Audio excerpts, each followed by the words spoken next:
Welcome to the winter wonderland, snow and cold Mageddon of 2026. If you guys are stuck in the house, today is the perfect day to talk about winter skin prep. If you feel like your makeup it's not sitting well on the skin, it's not as flawless as it normally is, we're gonna take care of that today in just a couple of simple steps and things for you to try or think about in your skin prep and makeup application process. And we're gonna finish this whole thing off with the beige blush look. How do we feel about it? I have a product from Seint and a product from Soshe that kind of fit this trend that's going on right now. So after we get our skin prepped and our base on, we're gonna try two looks with that beige blush trend. If this seems like a video that you think would be helpful to you and you are stuck inside your house for who knows how many days, grab a hot chocolate, cup of coffee, and come hang out with me. I think the best thing that you can do when it comes to improving your makeup look in the winter, when your skin has been ravaged by the heat being on, cold temperatures, whatever it may be that is drying your skin out, making it flaky. We've lost a lot of the sun, so we feel pale and dull. Number one thing you can do is focus on skin prep. First and foremost, we wanna make sure that we are exfoliating our face. Removing the dead skin is going to give us a much smoother surface level to work with. Now, I also recommend that you shave the peach fuzz on your face if that's something that you're open to. And I know that's a very split audience. It will not grow back your hair. You won't grow a beard. It won't be thicker.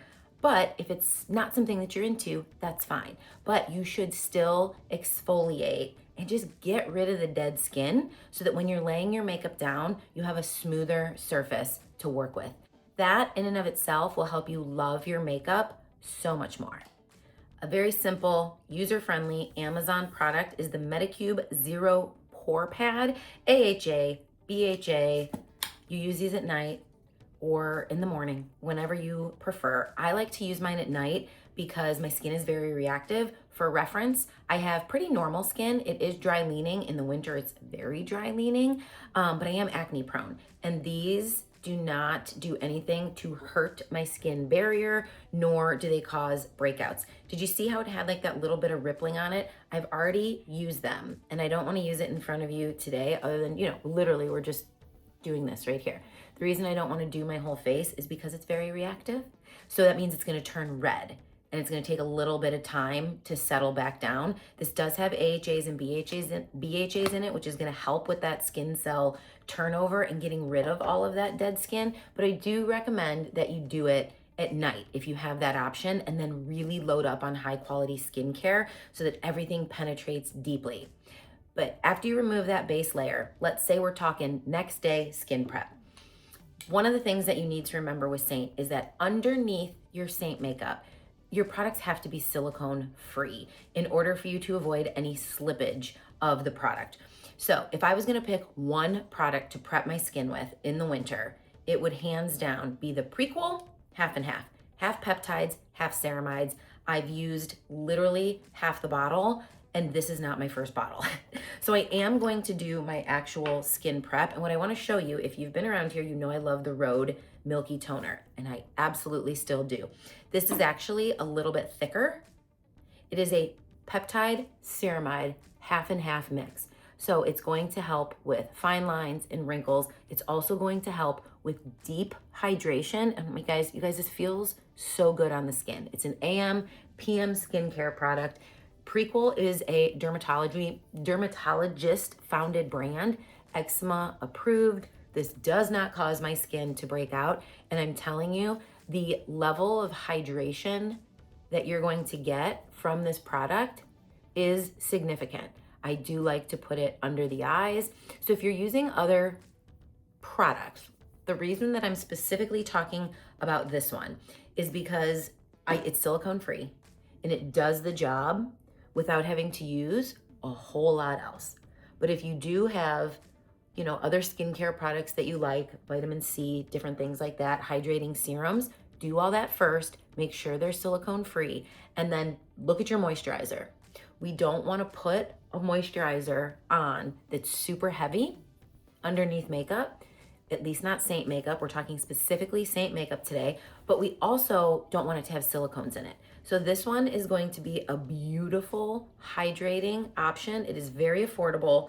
The brand is highly reputable, eczema proof, fragrance free. Like, I could not recommend this product higher. And it's one of those products that like you're gonna like how it feels putting it on the skin. Like I said, I like to make sure that I really get it here under the eyes. I'm gonna give this a little bit of time to do its magic. And in the meantime, I'm gonna find something that's going to hydrate the lips. Typically, overnight, I'm using something that is thicker and more emollient. I swear by the Revision lip product, and then I put something over top of it. The Revision lip product reduces fine lines and wrinkles overnight, and something a little more emollient holds it in. But for right now, this is my Peach Balm, something that I use during the day to hydrate the lips. When you exfoliate the face, exfoliate your lips. If you don't want to use an exfoliating pad, get a lip scrub. Like I said, I did both of those off camera before because you can already see just from putting on moisturizer, my skin is already more red. As I touch it, it gets more red. So the best thing that you can do is remove dead skin, peach fuzz if you will, and then have a very hydrating base to your actual makeup application, and make sure you have products that are silicone free. And let it sink into the skin for 15 to 20 minutes, which is what I'm gonna do right now. Your base makeup, now that your skin is fresh and very moisturized and hydrated, is going to be exponentially better. Now that my skincare has sunk in, I'm still gonna go in with my Prep Mist. This has hyaluronic acid in it. This can be used immediately before makeup. This with the makeup, it's going to help thin out your makeup in general, which is going to help with winter skin, but it also has hyaluronic acid and caffeine in it, so it's going to help plump. So in addition to hydration, it's gonna help plump the skin. Last step, I'm gonna take my balm. I'm going to take my balm and I am going to put this underneath the eye. This area is so dry and textured on me in the winter that I wanna give myself the smoothest under eye application. You can certainly use this in other parts of the face if you want, but I want you to try exfoliating your face, good skin prep, use your prep spray, and add a little bit of balm underneath the eye. This will also, it says skincare ingredients in it also. Put a little bit here. And now we have juicy, hydrated skin that's ready for makeup. My next tip as it relates to application is color correct.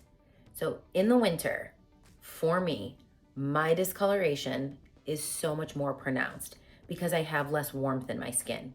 So if I want my makeup to sit flawlessly on the skin and actually give me the coverage that I feel confident with, I need to do some color correction.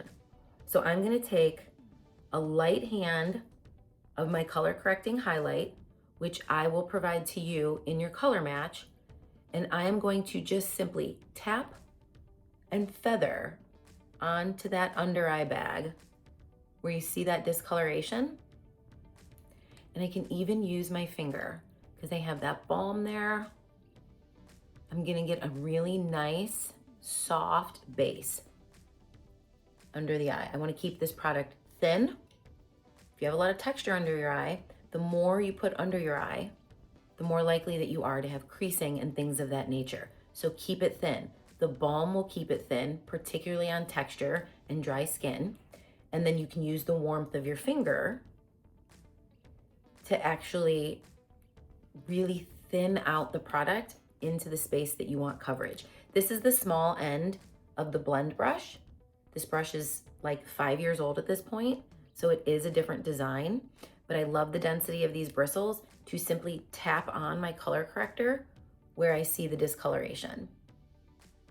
So I'm just gonna tap it onto that area. Do you see the reduction? It's crazy. But if we color correct our skin first, we don't have to wear as much of our foundation shade. A thin layer of this and a thin layer of the foundation shade, especially on skin that is more mature or skin that is more dry because of the winter, we want less is more, but we still want to get good coverage. So now on this part of my skin where I have a larger area to cover, I'm just tapping my finger. By using my finger, again, I'm using the least amount of product over the most surface area and really thinning it out. If your makeup feels cold in the winter, my suggestion would be try not to leave it in cabinets or closets that are prone to be really cold. Don't leave it on a windowsill. Don't leave it in your car. Leave it on your countertop or somewhere that you typically have an accurate room temperature.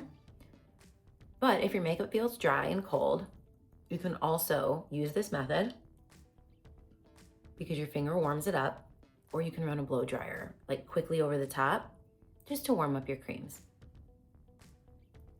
So now that we have our color corrector on, I can go into my main shade. And again, I can use my finger if I want, okay? If I'm gonna do a lot of application,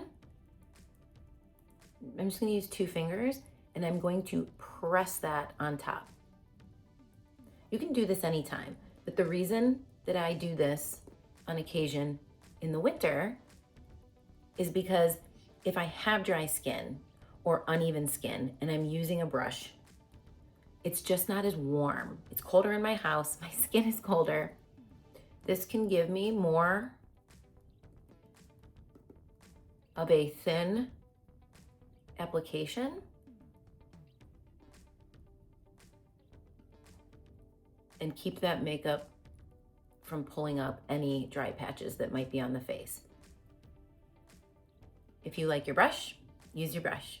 Large end of the pilot brush, I am going to make sure that I press over what I've done, assess, and again, if you prefer the brush, use your brush. But I'm only pressing, okay? I have that down where I want it. I'm pressing this into the skin. Now for my ladies that like the brush, okay? You can go right on if you feel like your skin is in a really good place and you don't need the additional warmth of your finger. You feel like you control your amount really well with a brush. You just go for it. Using your finger will also force you to control amounts, which is a good technique for a newbie.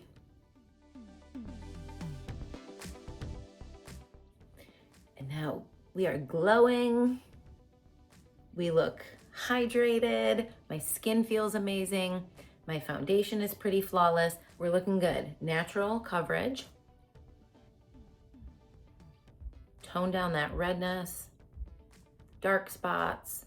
We're gonna do a little bit of center of the face brightening. I'm using that same small end of the blend brush, going underneath the eye bag in that outer corner. See how we're helping pull that up? If you have a mature face, you are better to brighten in these hollows than you are to contour or bronze, because things that are dark pull back. Meaning if we're already hollowed, we don't want to add additional hollow there. Instead, we want to do the technique of what draws things forward, and that is light. Dark goes back, light comes forward. Again, if you want to blend with your fingers,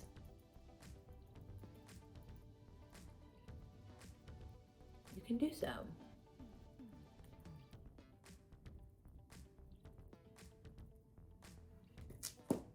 There we go, easy, right? And the skin looks beautiful and glowing and fresh and juicy like it's the middle of summer. Before we move into our actual beige blush look, I want to contour a little bit. And here's why I'm going to encourage you, if you're going to try the beige blush trend as somebody who has mature skin, to consider contouring, because if you think beige blush, that's very skin tone, right? And tends to lean a little bit cool. We don't want to void our face of any dimension. We don't want to flatten our face just to, follow a trend. If we want to see if this trend is, friendly to our skin type, our skin tone, then do yourself the service of adding just a little bit of contour so that you have dimension in your cheek still. because it's going to be a very neutral blush color.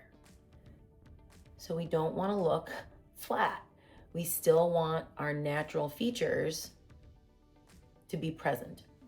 So just a teeny bit of contour in that cheekbone area. I'm gonna do on the forehead as well.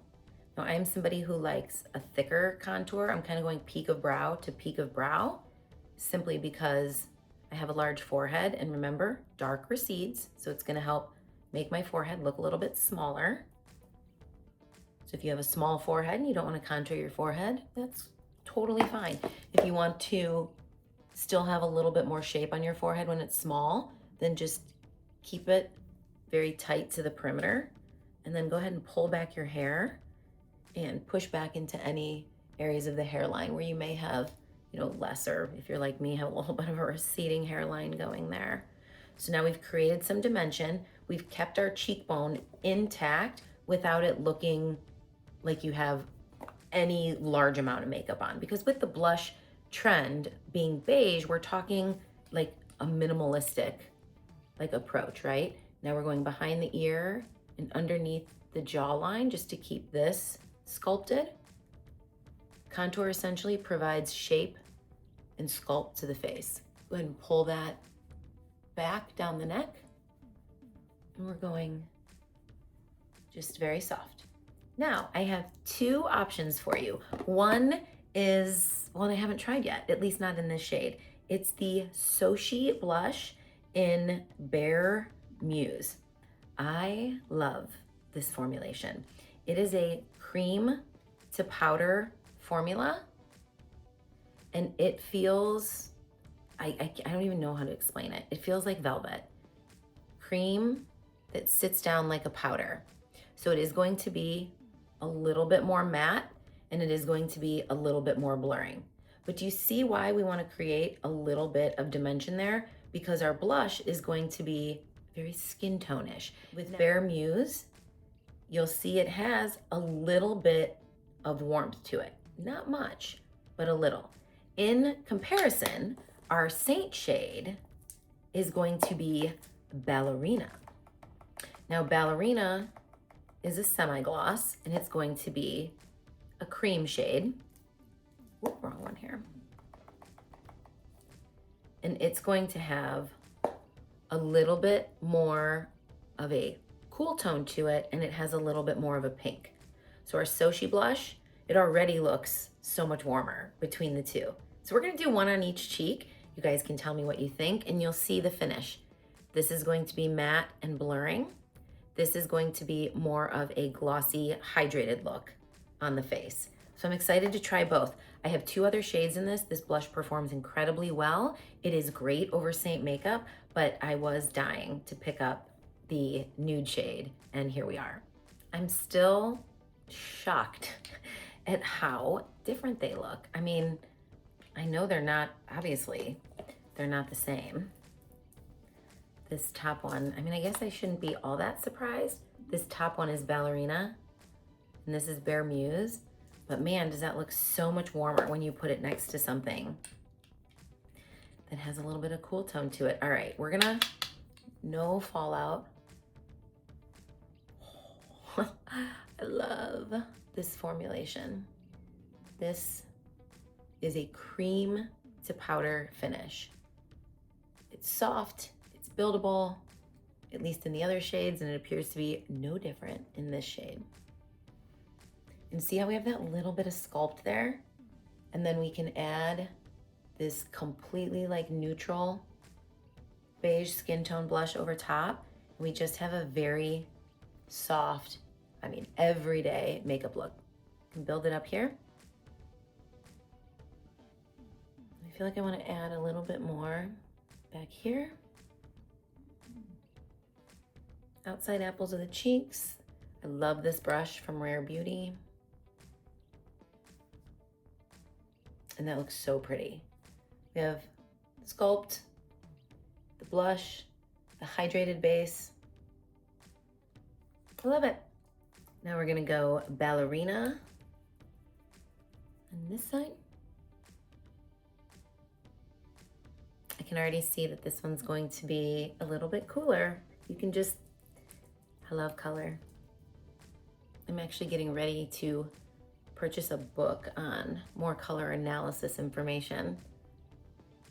Oh man, that one's pretty too. Okay, so this is a little bit warmer. This one's a little bit cooler.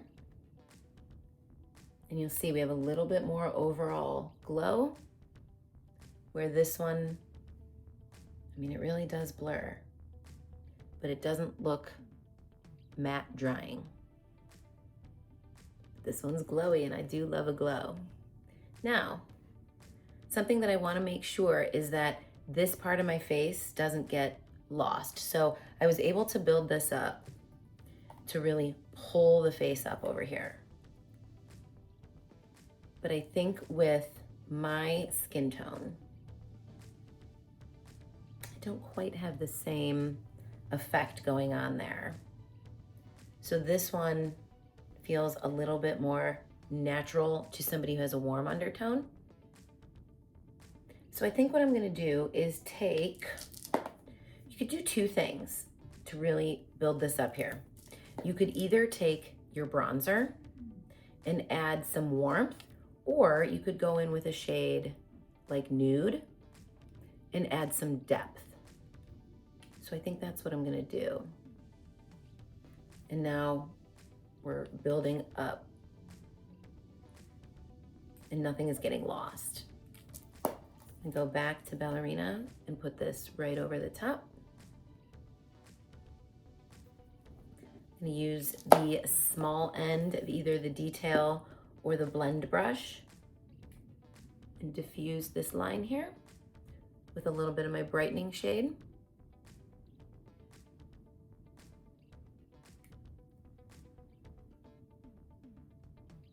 And that's our beige blush trend. Soshe style and Seint style. You guys have to tell me, are you into the very natural looking blush?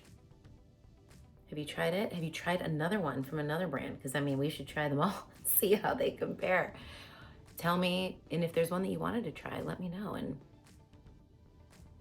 if it seems like something that the girlies on this channel would like, we will go ahead and give it a try. I honestly love them both. I think I feel a little bit more comfortable in this one, tone-wise, because I look better in warm undertones.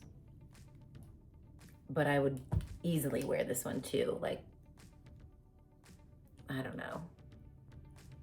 Give me all the looks. Let's go ahead and set this down with our Vanilla Dust, taking this end of our pilot brush and setting and blurring. Swipe generously, tap that into my hand. Everything will be linked below. The products for exfoliation and hydration, anything we used in either of our looks today.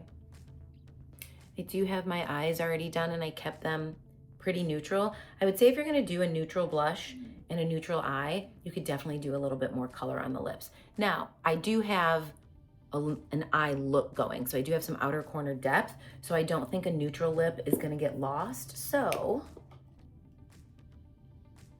let's carve out the lip.